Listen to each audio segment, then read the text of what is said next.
अस्सलाम वालेकुम जी। ये एक तस्वीर आप देख सकते हैं, आपकी स्क्रीन पर चल रही है। ये तस्वीर नाजरीन तमाम सियासी जमातों के मुंह पर ज़ोरदार तमाचे की मानिद है। क्यों है, मैं अभी आपको बताता हूँ। ये तस्वीर जनाब तकरीबन 1-2 हफ्ते पहले यहाँ पर GSQ रावलपिंडी में एक तकरीब मुनक्किद की गई शहदा के हवाले से, जिसमें आप देख सकते हैं कि army chief general Asim Munir साहब और उनके साथ साबिक army chief general Qamar Javed Bajwa साहब मौजूद हैं।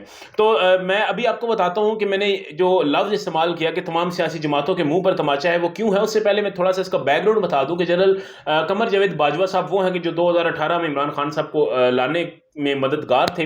अब तो ये चीज़ वो खुद भी कह चुके हैं। और जनरल आसिम मुनीर साहब जो हैं वो हमने देखा कि जब अभी अपॉइंट हुए आर्मी चीफ, तो हमने देखा कि नून लीग और यानी PDM की मुकम्मल जो सपोर्ट है वो हासिल थी जनरल आसिम मुनीर साहब को लाने में। तो जनरल बाजवा साहब जब इमरान खान साहब को लेके आए, तो उसके बाद जब जनरल बाजवा साहब की एक्सटेंशन की बारी आई, तो उस वक्त पीपल्स पार्टी ने भी वोट दिया। नाम निहाद जमहूरी जमातें, पीपल्स पार्टी, नून लीग, PTI, इन सब ने मिलकर उनके एक्सटेंशन के लिए वोट दिया और जनरल बाजवा साहब की एक्सटेंशन हुई। उसके बाद जनरल बाजवा साहब गए, तो हमने देखा कि जब नया आर्मी चीफ आना था तो बड़ी एक जो है वो कशमकश, एक जंग चल रही थी कि जो तहरीक इंसाफ वाले थे वो चाह रहे थे कि बाजवा साहब की तरह बाजवा साहब के बाद अब फैज़ हमीद साहब को लाया जाए और उनसे जो है वो उनसे मदद ली जाए मुख्तलिफ हवालों में। जबकि PDM वाले ये चाह रहे थे कि फैज़ हमीद साहब नहीं बल्कि आसिम मुनीर साहब जो है वो सामने आए, और फिर आसिम मुनीर साहब आर्मी चीफ बन गए। यानी बाजवा साहब और आसिम मुनीर साहब, इन दोनों की हमें बताया जा रहा था, मीडिया ये दिखा रहा था, एक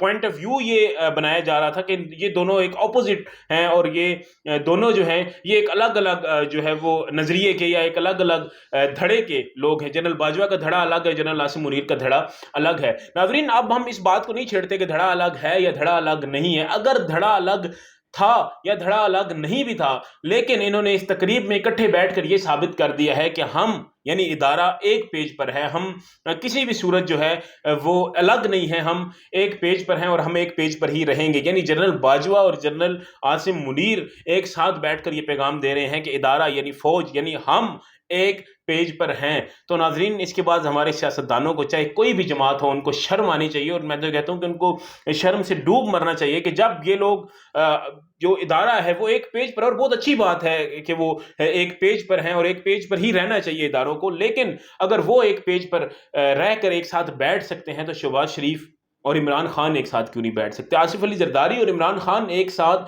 क्यों नहीं बैठ सकते? नाजरीन, आखिरकार जितना भी ये जो पॉलिटिकल गेम होती है या सियासी जो पॉइंट स्कोरिंग है, ये तो होती रहती है, ये सियासत का हिस्सा है, लेकिन सियासी मैदान जो है उसके मामलात हमेशा मेज़ पर बैठ कर ही, एक जगह बैठ कर ही हल होते हैं। तो नाजरीन, इस तस्वीर से सियासतदानों को ज़रूर सबक सीखना चाहिए और ये सोचना चाहिए कि हमें एक पेज पर और एक जगह बैठ कर मुज़ाकरात करने चाहिए, और उसके बाद हम जो है वो अपनी सियासी लड़ाइयाँ जो हैं वो लड़ते रहेंगे। लेकिन फ़िलहाल वक्त ऐसा है, मुल्क पे ऐसा वक्त है कि हमें एक पेज पर बैठकर तमाम मामलात जो हैं या तमाम जो चीज़ें हैं उनको हल करना चाहिए। तो आज के व्लॉग में इतना ही। इजाज़त दीजिए, अगले व्लॉग तक के लिए अल्लाह हाफ़िज़।